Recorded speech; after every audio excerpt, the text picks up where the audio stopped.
Olá pessoal, vamos continuar resolvendo exercícios de gases perfeitos. Essa é a continuação do primeiro vídeo. Eu vou deixar no final do vídeo o link para, se você não assistiu a primeira aula, ver os 4 primeiros problemas. Então vamos lá. Em um laboratório de física, um estudante realizou um experimento que consistia em pegar um recipiente vazio, de paredes indeformáveis, dotado de uma válvula que não deixa a pressão interna passar de um valor limite. Esse estudante injetou hidrogênio gasoso, que se comporta como um gás perfeito, no interior do recipiente até que a pressão atingisse o máximo valor e observou que a massa de gás injetada era igual a 10 gramas. Em seguida, ele esfriou o gás, diminuindo sua temperatura absoluta em 20%.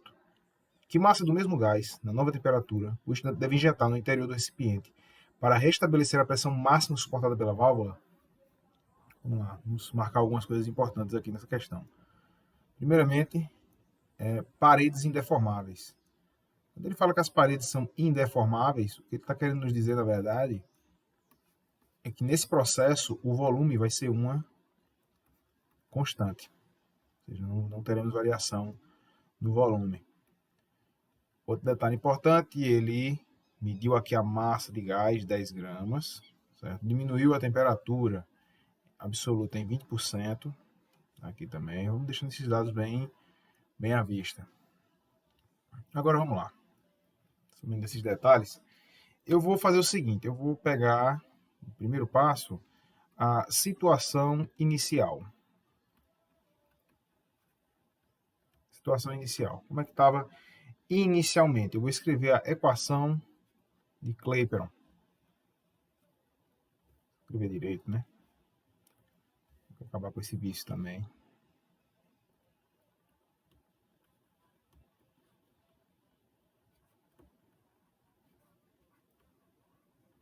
O que diz a equação de Clapeyron? Diz que PV é igual a nRT. Equação dos gases ideais, dos gases perfeitos. Uma forma de você escrever essa equação, olha, a pressão P, a gente não sabe quanto é, ele quer igualar essa pressão final, a pressão inicial, mesmo depois da redução. O volume também, a gente não sabe quem é, mas a gente sabe que o volume é constante. E eu posso expressar o número de mols como sendo a massa de gás que eu tenho sobre a massa molar desse gás, vezes R vezes T. Vou deixar essa equaçãozinha aqui. E vou chamar isso de equação 1.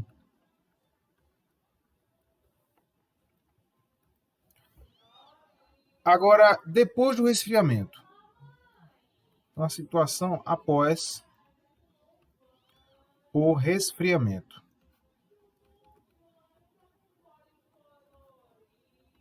Após o resfriamento, o que é que nós temos? Porque ele diz o seguinte: em um laboratório de física, o estudante realizou um experimento que consistia em pegar um recipiente vazio de paredes indeformáveis, dotado de válvula, que não deixa a pressão interna passar de um valor limite.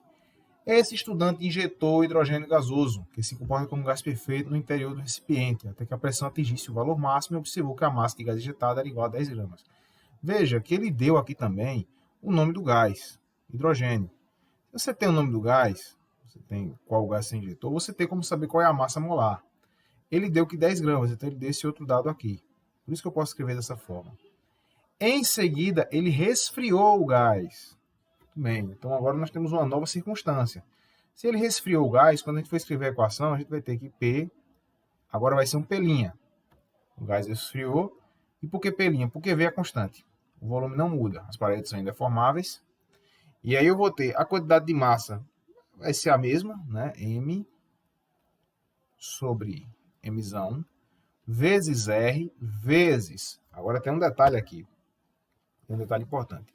A temperatura caiu em 20%, então ele vai ficar 0,8 vezes T. E eu vou chamar isso aqui de equação 2.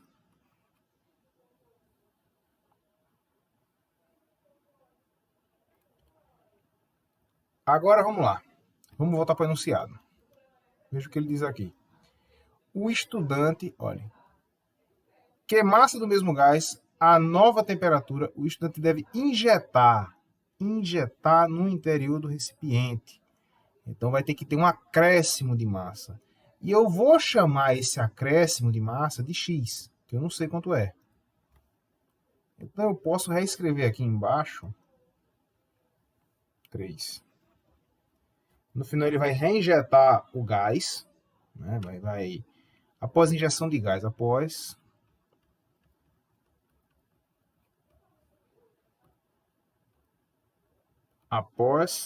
injetarmos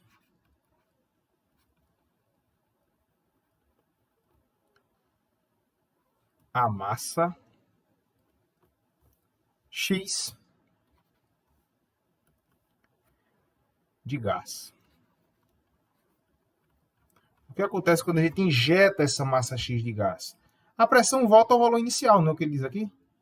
A pressão volta ao valor inicial. O volume é o mesmo. O volume permanece constante. Veja que ele diz aqui, ó, restabeleça a pressão máxima suportável, ou seja, voltar à pressão da primeira situação. Então, P vezes V vai ser, agora pronto, agora a gente vai ter uma mudançazinha aqui.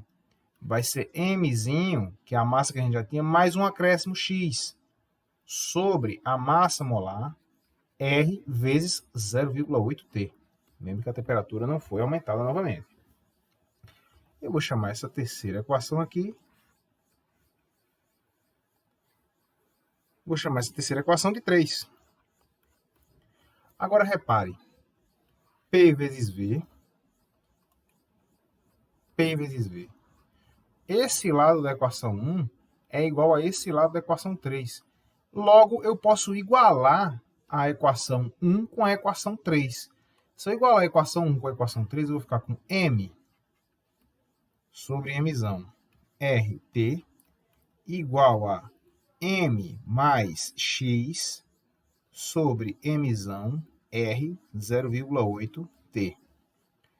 A partir de agora, a gente já pode fazer nossos cálculos. A massa molar, apesar que é dito que é hidrogênio, mas eu nem precisei saber qual é a massa molar do hidrogênio.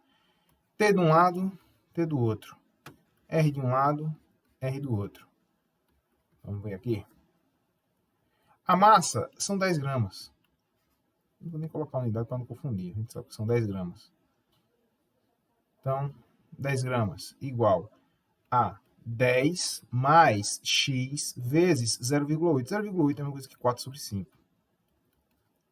Então, eu posso resolver isso aqui facilmente, dizendo que 40 mais 4x é igual a 50. 4x é igual a 10. X é igual a 2,5 gramas. Pronto. Essa é a massa de gás que o estudante deve injetar no recipiente. Aqui, vamos lá. Sobe. Que é massa do mesmo gás? Pronto. Qual é a massa do mesmo gás?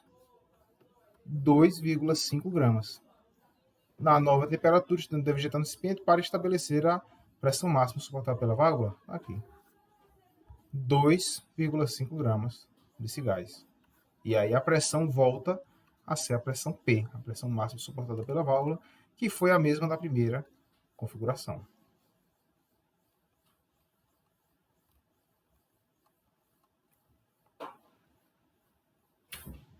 Próxima questão. Problema 6. Questão da FUVEST. Deseja-se medir a pressão interna P em um grande tanque de gás. Para isso, utiliza-se como manômetro um sistema formado por um cilindro e um pistão de área A, preso a uma mola de constante elástica K. A mola está no seu estado natural, sem tensão, quando o pistão encosta na base do cilindro e tem comprimento L0, figura 1, registro R fechado. Abrindo-se o registro R, o gás empurra o pistão, comprimindo a mola, que fica com comprimento L, figura 2, registro R aberto. A pressão ambiente vale P0 e é aplicada do lado externo do pistão. O sistema é mantido à temperatura ambiente durante todo o processo. O valor da pressão absoluta P no tanque é... Vamos analisar aqui. Aqui você tem um tanque de gás. Aqui o tanque. E tem aqui o registro R que está fechado, impedindo a passagem de gás. Então, nesse momento, você tem a mola aqui, ó, encostada no cilindro. E a mola está no tamanho L0. Quando você abre esse registro, então o gás passa para cá.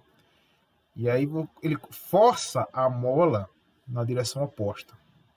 Então aqui você tem muito mais um problema de dinâmica. que acontece? Você vai ter uma força aqui, que o gás está aplicando, vou chamar F do gás, né, de um lado. Né? E do outro lado, você vai ter a força que a mola está fazendo, uma força elástica. Você tem aqui a força do gás para um lado e a força elástica, mas você também tem a pressão atmosférica. Deixa eu mudar a cor aqui, botar uma cor um pouco diferente. Você também tem desse lado a força da atmosfera, a força da pressão atmosférica. Então isso aqui é um problema de dinâmica, na verdade. Pode enxergar isso como um problema de dinâmica, um problema de equilíbrio de forças. Né? Você pode aplicar até assim, ó, segunda lei de Newton. Você pode até ir bem por aqui mesmo. Segunda lei de Newton. O que diz a segunda lei de Newton? Que a força resultante é massa vezes aceleração. Mas não tem aceleração porque o sistema está em equilíbrio. Então esse termo aqui vai a zero.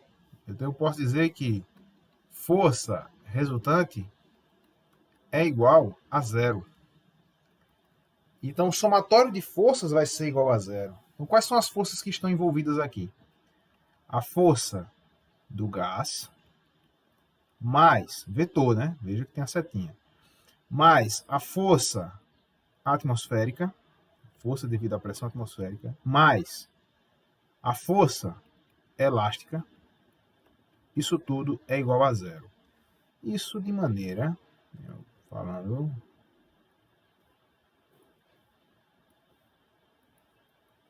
vetorialmente.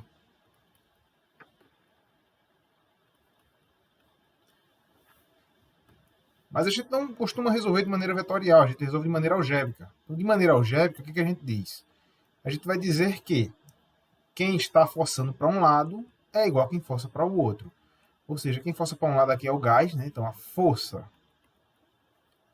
que o gás aplica, eu vou tomar esse sentido aqui como sendo o sentido positivo. Então o gás está nesse sentido, então vou dizer que aqui a força de gás ela é positiva. E as forças que estiverem contra esse sentido, eu vou dizer que são negativas. Menos a força da pressão atmosférica, F ATM, menos a força elástica. Isso aqui é igual a zero. Porque a força elástica também está no mesmo sentido da força da pressão atmosférica e contra o gás. Então aqui a gente diz algebricamente.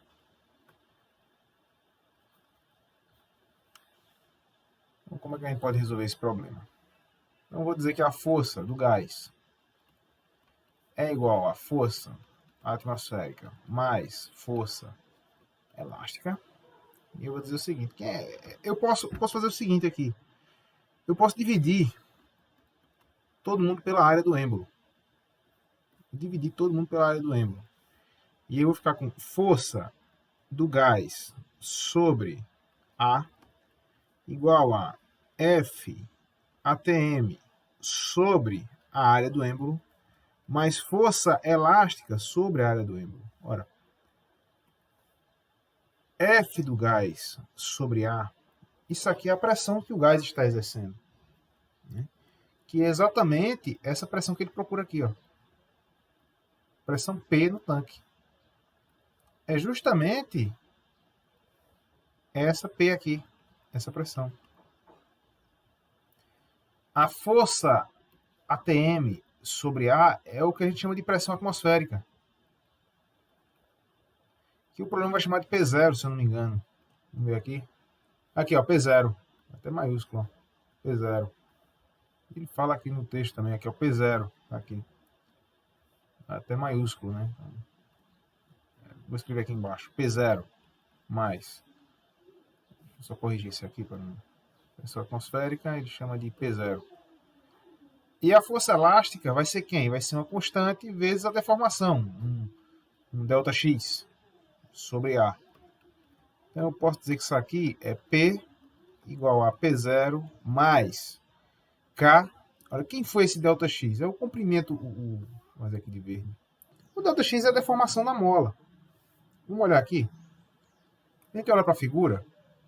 A mola inicialmente tinha o tamanho L0. No final estava com o tamanho L. Essa diferença de tamanho aqui é o que é chamado de X, ou delta X. Ou seja, quem é esse delta X? Qual a variação do tamanho? É o L0 menos o L. Então, delta X, aqui eu vou escrever L0 menos L, dividido pela área. Essa é a pressão do tanque.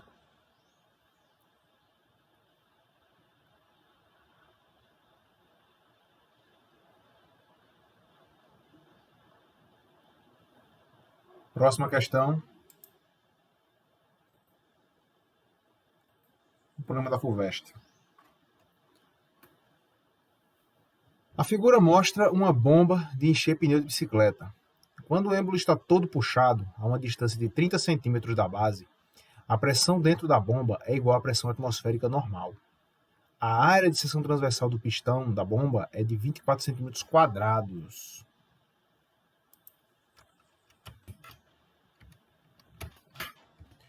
Um ciclista quer encher ainda mais o pneu da bicicleta, que tem volume de 2,4 litros e já está com a pressão interna de 3 atm. Ele empurra o êmbolo da bomba até o final do seu curso. Suponha que o volume do pneu permaneça constante, que o processo possa ser considerado isotérmico e que o volume do tubo que liga a bomba ao pneu seja desprezível. A pressão final do pneu será, então, de aproximadamente. Então vamos lá. Bom, primeiramente, vamos levantar aqui as informações que são dadas. Dá algum conjunto de dados aqui. O primeiro deles é que a gente tem que desprezar esse volume aqui, desse duto aqui, que ele fala na última frase. Né? O tubo que liga a bomba ao pneu seja desprezível. Né? Esse volumezinho vai ser desprezado. Então, todo o gás que a gente vai avaliar, ele vai estar nessa região aqui, né, do gás aqui, na bomba, e no pneu, né, como um todo. Vai ter toda a região aqui do pneu. Esse dutozinho amarelo vai ser desprezado. Essa é a primeira informação que a gente tem que levantar. Ele diz algo também importante aqui. Ele diz que a pressão interna, a pressão dentro da bomba, é igual à pressão atmosférica normal. O que isso quer dizer? Isso aqui já nos deu a informação da pressão no interior da bomba, que significa o seguinte: P no interior é igual à pressão atmosférica. Isso é o importante da gente guardar, essa informação é importante. Ele deu aqui a altura do cilindro, que dá para ver na figura, né? 30 centímetros. Tá aqui. O pneu tem 2,4 litros de capacidade. A área de seção transversal é 24 centímetros quadrados. Então a gente tem uma série de informações e a gente vai começar a montar aqui nosso problema. Então, o primeiro passo que eu vou fazer, vamos definir algumas grandezas. Então, seja N1 o número de mols no interior da bomba.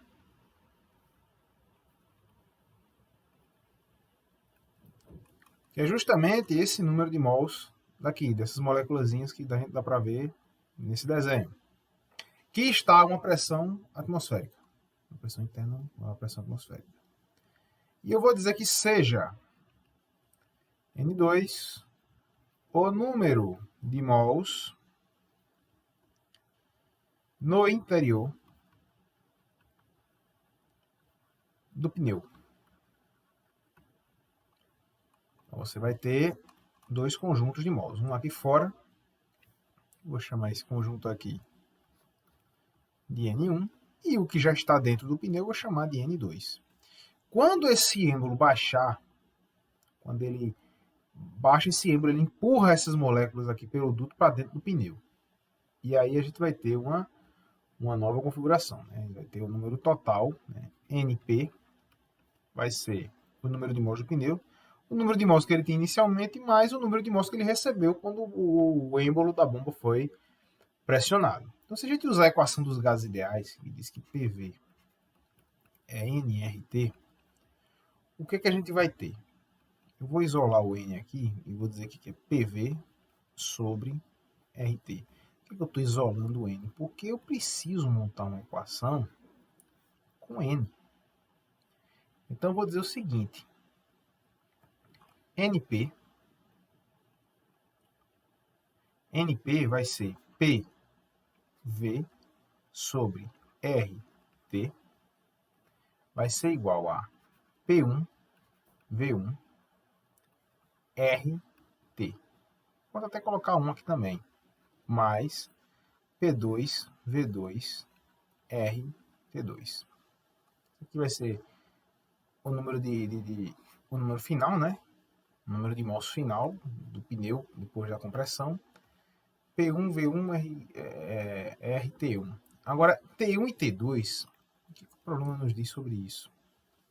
Ele diz uma coisa importante aqui. O volume do pneu permanece constante, certo? Isso é importante. Então, mesmo sendo colocado mais gás, ele não vai sofrer nenhum tipo de deformação. E o processo ele é isotérmico. Se ele é isotérmico, isso significa dizer que a temperatura T1 é igual a T2, ou seja, é uma constante. Eu posso voltar aqui. Posso vir aqui embaixo. Dizer que T1 é igual a T2, eu posso cancelar. E o R também. O R é a constante dos gases. Então, posso dizer que PV, ou seja, pressão final, volume final, é igual a P1, V1, mais P2, V2. Agora vamos analisar cada pedaço separadamente, né? Quem é V1? Olha, N1 está relacionado com a bomba. Então, esse P aqui, esse V1, aliás, ele vai ser o V1 da bomba. Quem é o volume do ar que tem na bomba? Ora, vai ser a área da base vezes a altura. A área da base, ele nos diz aqui que é 24 centímetros quadrados. 24 centímetros quadrados, perdão. Centímetros quadrados. Vezes a altura é 30 centímetros. Dá para ver no desenho. Então, 24 vezes 3 dá 72. Vezes 10, 720 centímetros cúbicos. Isso aqui é a mesma coisa que 0,72 litros. Certo? Então, a gente já pode voltar com essa informação aqui desse V1. A gente já pode voltar aqui para a nossa equação do PV e resolvê-la, né? Então, P eu quero descobrir. Vou dizer a pergunta dele aqui. A pressão final. Olha, a pressão final do pneu será. Ele quer saber qual é a pressão final do pneu. É isso que ele quer descobrir. Então, vamos aqui. Então, P eu não sei quem é. V, ele diz aqui que o volume do pneu é de 2,4 litros. Está aqui. Bicicleta. 2,4 litros. É igual. P1. P1. Ora, P1, 1 está relacionado com a bomba. E ele diz que a pressão no interior da bomba é a pressão atmosférica. Então vai ser 1 atm. Vezes P vezes V. V1. Qual é o volume que tem na bomba? A gente acabou de calcular. 0,72 litros. Mais P2. P2 é a pressão inicial do pneu. N2 é o número de mols no interior do pneu. Inicialmente, é claro, né? Então, qual era a pressão inicial do pneu? 3 atmosferas. Tá aqui. 3 atm. Então, 3 atm vezes o volume do pneu. O volume do pneu é 2,4 litros. Não houve deformação, então 2,4 litros. Então você pode fazer alguns cancelamentos aqui. Ó. Litro, pode cancelar. Vai ficar somente atm, né, somando, que vai ser justamente a unidade de pressão, que é um bom sinal. Então, P vezes 2,4 é igual a 1 vezes 0,72, vai ser 0,72 atm. Mais 3 vezes 2,4 vai dar 7,2 atm. Então, isso aqui vai ficar... Vou fazer essa continha aqui no canto. 7,2,20 mais 0,72. Quando você somar, 297, duas casas decimais, 7,92. Então, P vai ser igual a 7,92 ATM dividido por 2,4. Vou fazer essa continha aqui. 7,92 dividido por 2,4. Não gosto muito de dividir com vírgula, né? Então vou fazer o seguinte, vou multiplicar por 100 em cima e embaixo. Então 792 dividido por 240, fica mais fácil. Então vamos lá, 3. 3 vezes 0 dá 0, 3 vezes 4 vai dar 12, vai 1. 3 vezes 2, 6 e 1, 7. 2, 7, 0. Opa, vai dar certinho agora, 0,720, vai dar 3, 720 vai dar 0, então 3,3. Então a pressão vai ser 3,3 atm.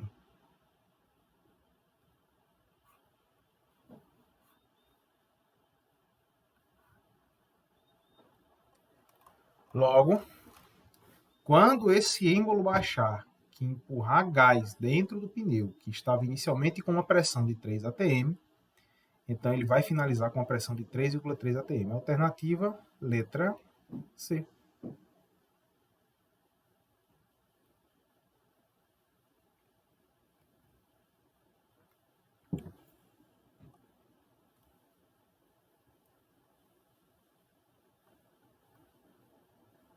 Próxima questão.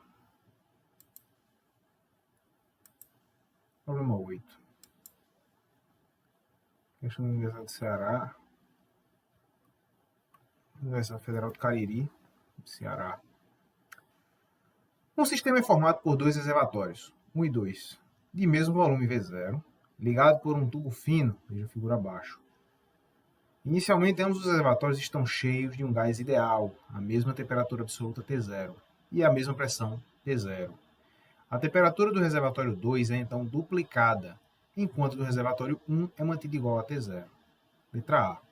Calcule o número total de mols de gás do sistema, no sistema, em função de T0, P0, V0 e da constante universal dos gases, R. Letra B. Calcula a pressão final do sistema. Vamos lá.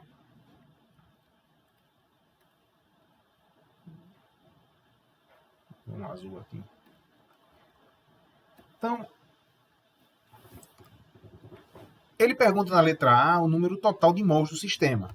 Uma forma de você fazer isso é você utilizar a equação dos gases ideais, né? PV é igual a nRT. Se ele quer saber o número total de mols, então eu vou dizer que N, vou colocar em função de N, né? N é igual a PV sobre RT. Como eu tenho dois reservatórios, então eu vou fazer o seguinte, como eles estão à mesma temperatura, né? Ó, um sistema é formado por dois reservatórios, 1 e 2, do mesmo volume, ou seja, V0 e V0. Ligado por um tubo fino, por abaixo, inicialmente temos reservatórios que estão cheios de um gás ideal, é o mesmo gás, já que estão conectados. Estão à mesma temperatura absoluta, estão à mesma pressão e têm o mesmo volume. Pronto. Então, inicialmente, você vai ter o N total, né? O N total vou chamar de Nzão. Vai ser o N do tubo 1 mais o N do tubo 2. Agora vai ser P. É P maiúsculo, né? Então vai ser P0, V0 sobre RT0 mais P0, V0 sobre RT0. No fim das contas, o número total de mols, vou chamar de Nzão, vai ser 2 vezes P0, V0, RT0. Aqui. Só isso.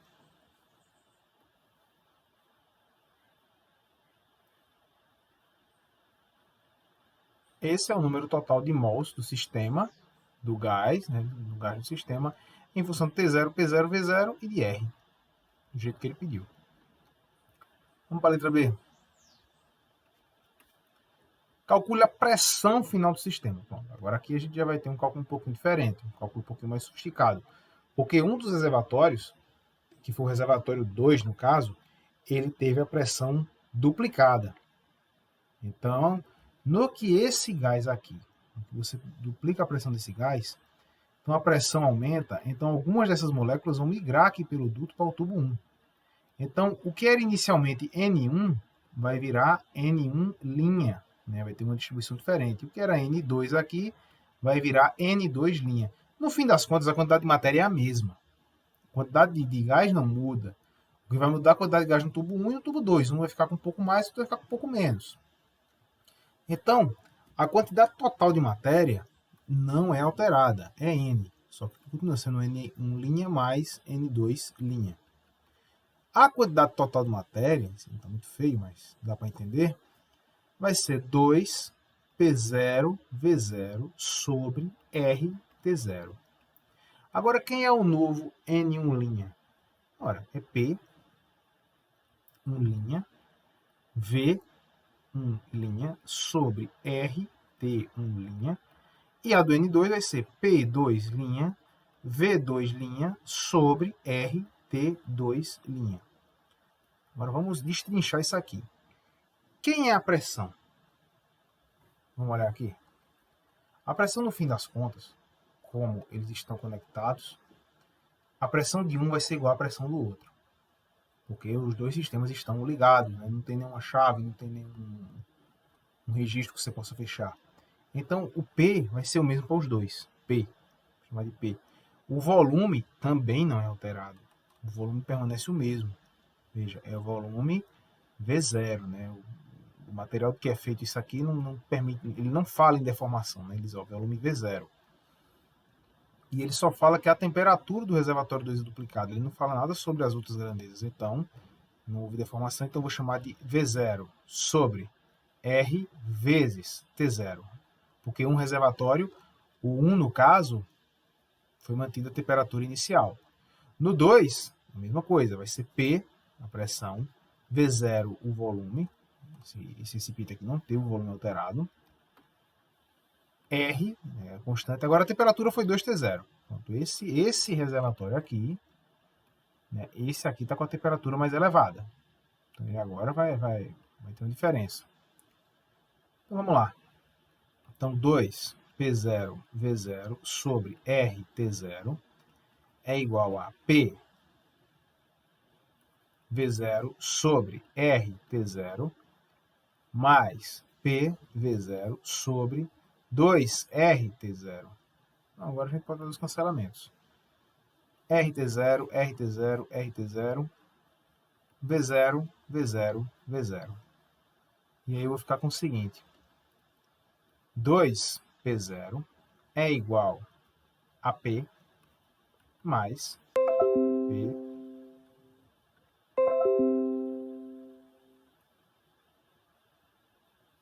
sobre 2.